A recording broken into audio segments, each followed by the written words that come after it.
government workers para po mas magkaroon pa po kayo ng additional na mga alaman sa human rights. Nagbibigay po kami ng mga certificate sa lahat po ng mga makakatapos ng aming mga courses at aming mga programs. So maganda po ito para po ito sa So open for public use. Yes, there are different courses on general human rights. There are special courses for the government officials, government employees. So, for example, no, paano ba ang tamang pamamahala ng SHELDA na may compliance sa human rights? Halimbawa, paano ba ang tamang approach natin sa freedom of expression, kalayaan natin magpahayag, no? No, mag-o-offer din kami sa mga iba-ibang prosecutors ng mga fiscal natin sa iba-ibang panig ng Pilipinas. And actually, we're partnering with different government agencies. Doon naman sa mga courses for special, for government, for the different agencies.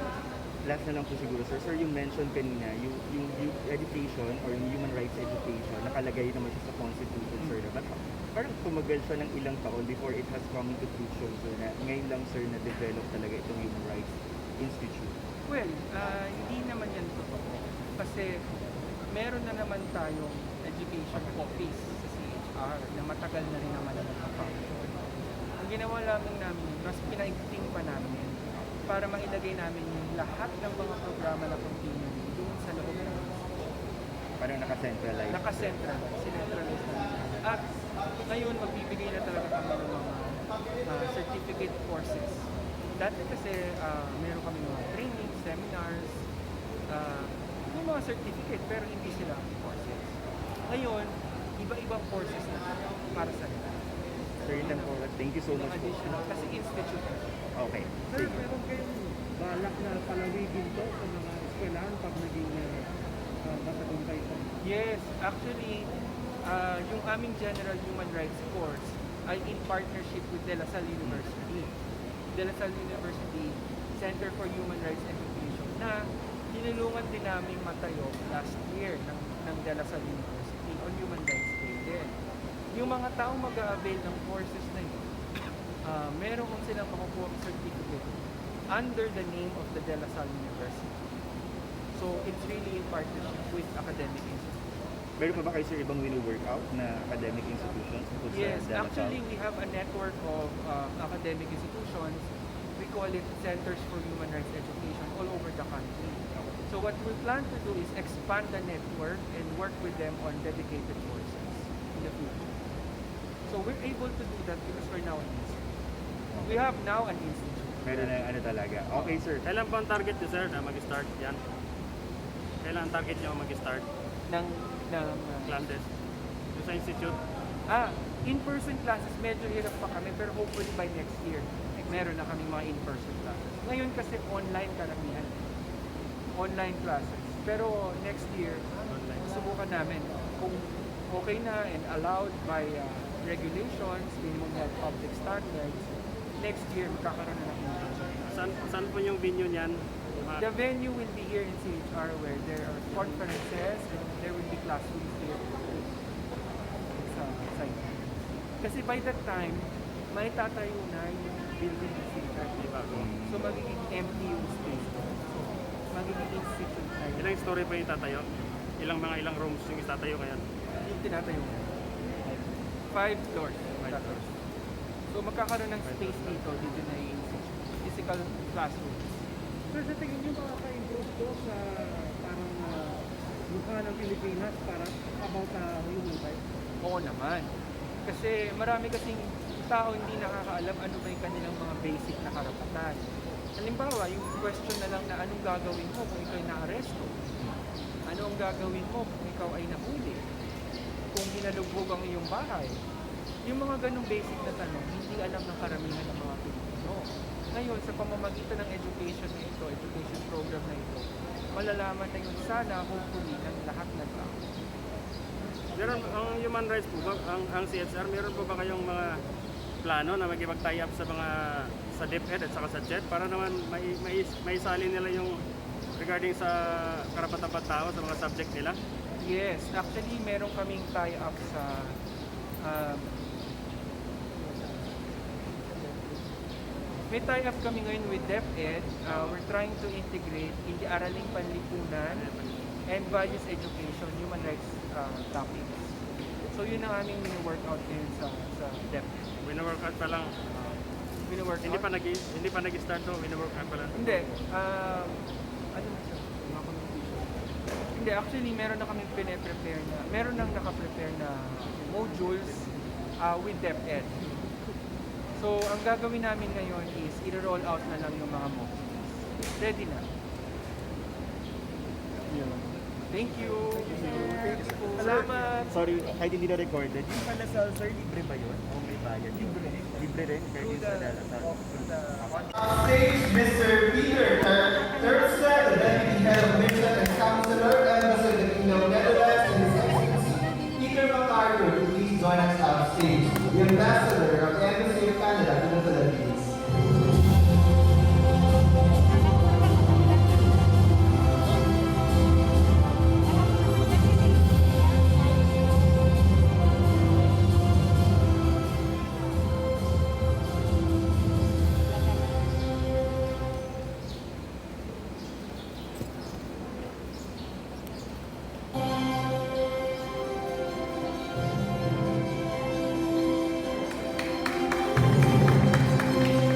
Once again, let's give ourselves a big round of applause. Thank you very much. Maybe we're not taking these.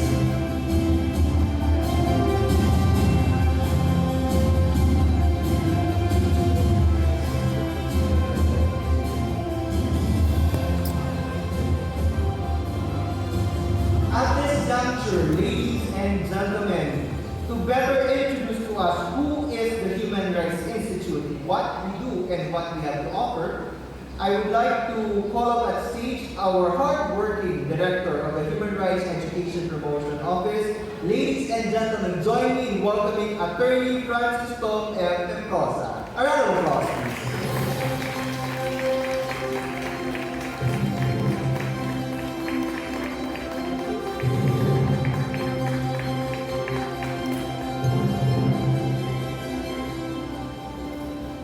Excellencies here present, Ambassador Peter L. of the New Zealand, Ambassador Peter MacArthur of Canada, Mr. Peter Terpstra, Deputy Head of Mission and Counselor of the Embassy of the Kingdom of the Netherlands. I think we're also joined by Attorney J.K. Reyes of the Embassy. Other personnel from the different embassies joining us today. Mr. Sam Chitik, thank you for the support. The Asia Foundation. The different government partners who helped us. We had a consultation with different government agencies on this. Joining us in June, the different training institutions. Of course, our new Commissioner Karen Gomez Tupi, our focal Commissioner on Human Rights Education. The fellow commissioners, Commissioner Karen, our OIC, Commissioner Gwen, the directors, the staff, everyone watching, friends, Happy Human Rights Day. Mga CHR, Happy Human Rights Day. Happy Human Rights Day, everyone. Okay, allow me to just give a very short, I think a bit long snapshot of the Institute. Today we celebrate the power and glory of our dreams. I would like to begin with a story as a director. In 1986, let's go back to 1986, a group of eminent and extraordinary men and women drafted what came to be known as the present fundamental law of the land, the 1987 Constitution of the Philippines. With blood, sweat, and tears, and out of the ashes of martial law, the framers envisioned a society of dignity and the reign of human rights and the rule of law. The framers created what we now call, and where we stand today, the Commission on Human Rights of the Philippines. A status A, national human rights institution in the world. We're status A. So congratulations, we have many reasons to be proud. the very grounds where we stand today. We all have dreams. In one of the provisions laying down the foundations of the CHR, the framers of the Constitution had a dream. Article 13, Section 18, Paragraph 5. Sorry, I'm a lawyer, so I have to quote the law. That was one of their dreams. I'm talking about the mandate of the CHR on human rights education and promotion. For all of all of our friends here who don't know, Flor Angel Gray, a framer of the Constitution, proposed that the CHR initially research on peace, demilitarization, nonviolent strategies, and related problem areas. However, Father Joaquin Bernas, my teacher in law, proposed that research as a single word be added and that education be expanded. And of course, Ed Garcia, the framer of the Constitution, inserted the phrase continuing program on education, human rights education. And so now, to the mind of Ed Garcia, a continuing program should be had and should be based on, and I quote, the UDHR, the ICCPR, or the Civil and Political Rights Convention, and of course our local Bill of Rights in the Constitution. Our treaties, other treaties and international instruments can educate the people and form their consciousness regarding human rights protection, according to Ed Garcia, the framer of the Constitution. So, what we have now is the CHR shall establish a continuing program of research, education, and information to enhance respect for the primacy of human rights. I have to stress that human rights are really primordial, supreme, and paramount. A research program, education program, information program should be continuing. And what better way to do it through a continuing institute? That is our dream.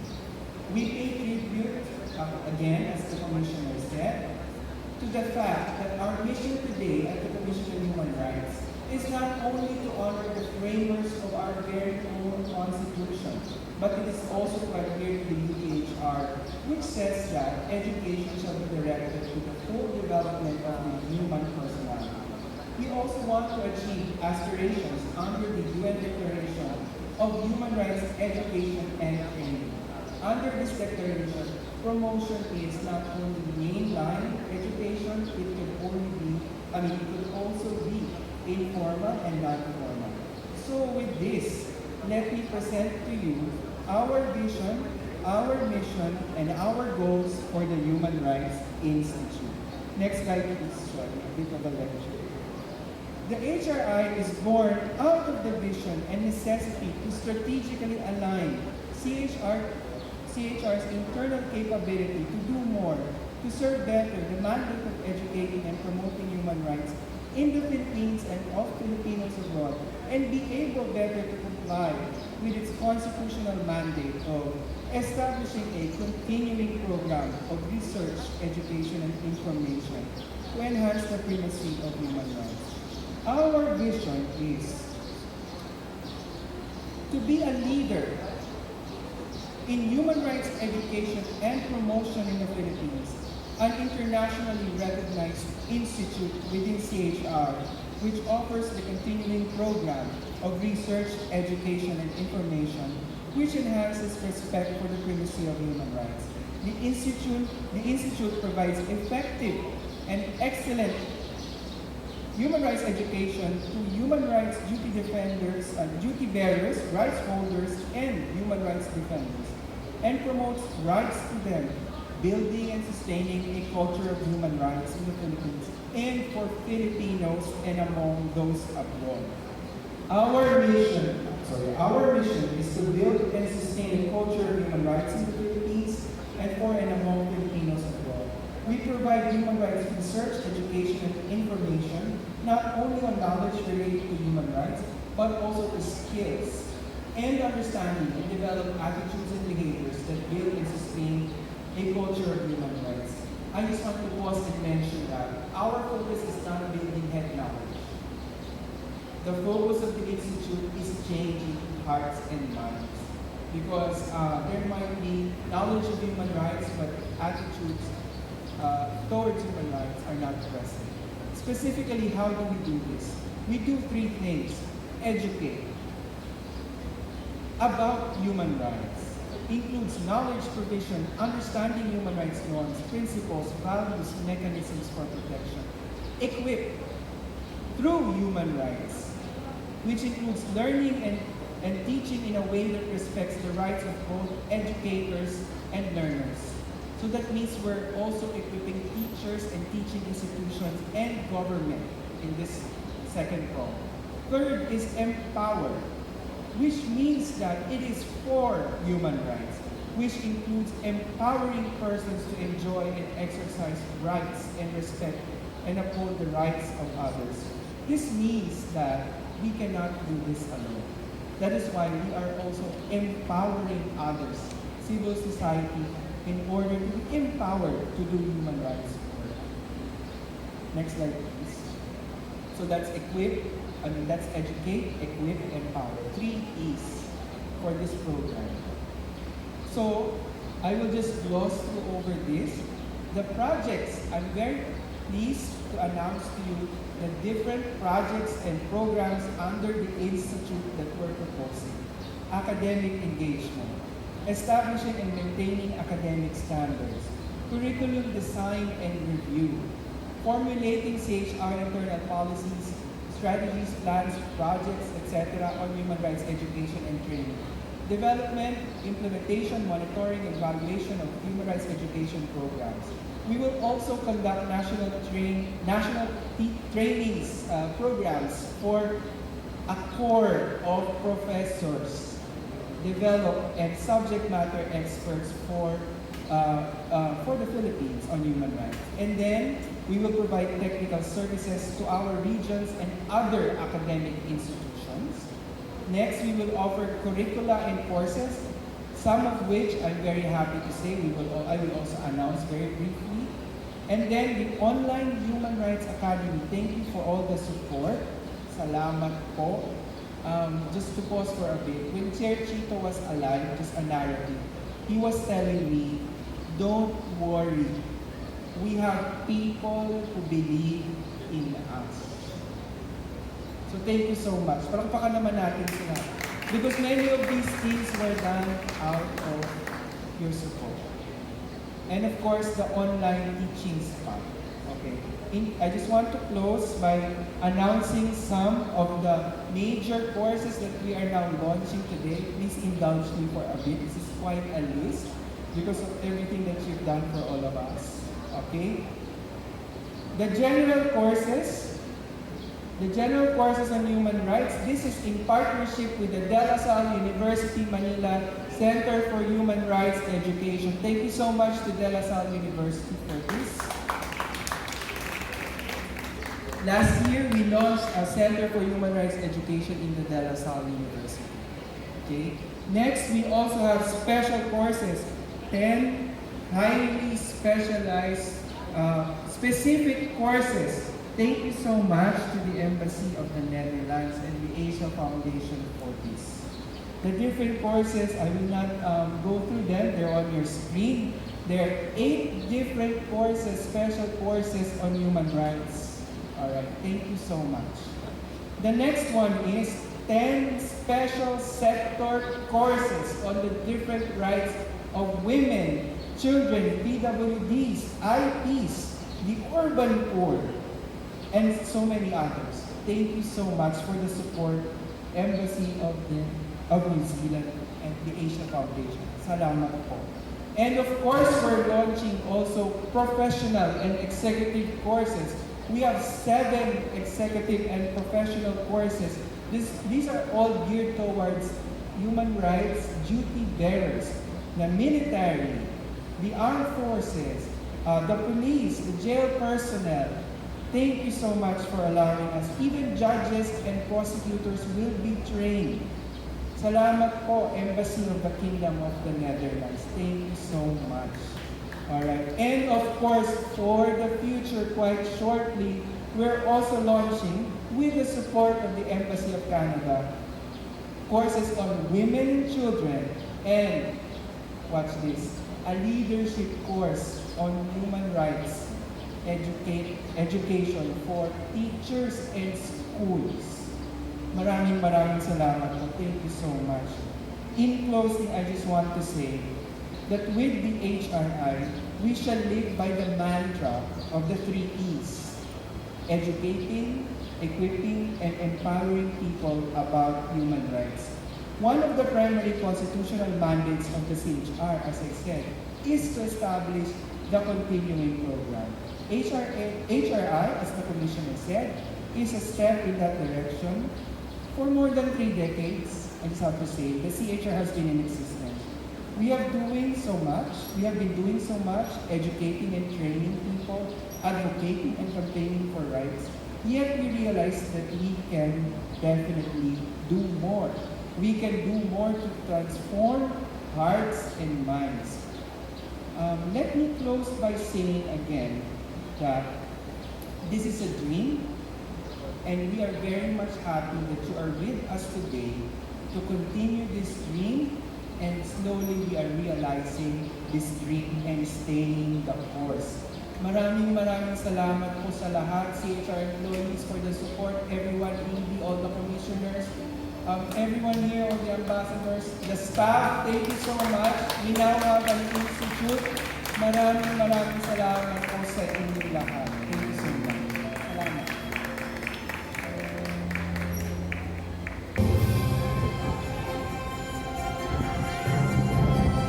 Picture tayo with TAF